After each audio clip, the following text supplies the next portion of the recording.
Les caractéristiques du marché.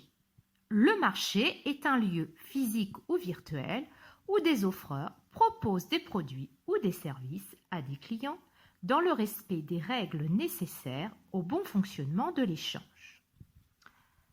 Ici, vous avez un offreur, l'épicier, et le demandeur, une cliente qui souhaite acheter des pommes. Les structures du marché. Selon la configuration entre le nombre d'offreurs et le nombre de demandeurs, on peut définir la structure concurrentielle d'un marché à partir de ses principales situations. Tout d'abord, le monopole. Le monopole, un seul offreur pour une multitude de demandeurs. Par exemple, la RATP, les transports franciliens. Ensuite, l'oligopole. Quelques offreurs se partagent une majorité des parts de marché et se livrent une concurrence acharnée pour être leader. Exemple, le marché des opérateurs de téléphonie mobile. Enfin, le marché concurrentiel, une multitude d'offreurs pour une multitude de demandeurs. Le marché est facile d'accès et la demande se répartit sur de nombreuses entreprises. Exemple, le marché de la coiffure. Les offreurs sur le marché. Divers acteurs contribuent à alimenter les marchés en différents produits ou services avec des rôles spécifiques.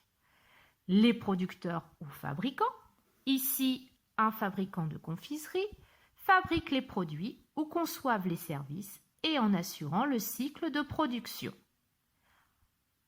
Les distributeurs achètent aux producteurs et aux fabricants et assurent la commercialisation des produits et services à destination des clients, comme ici, Carrefour va distribuer les confiseries du producteur. Les acteurs de l'e-commerce ont profondément modifié la structure de la distribution.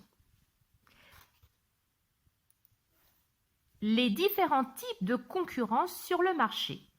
La notion de concurrence implique une typologie élargie pour la prise en compte d'offres plus ou moins similaires face à un besoin exprimé.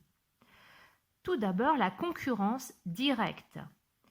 La concurrence entre des produits ou services de même nature qui répondent à un même besoin. Exemple ici, entre McDonald's et Kimberger qui fabriquent les mêmes produits. Ou autre exemple, la concurrence entre les compagnies aériennes. La concurrence indirecte.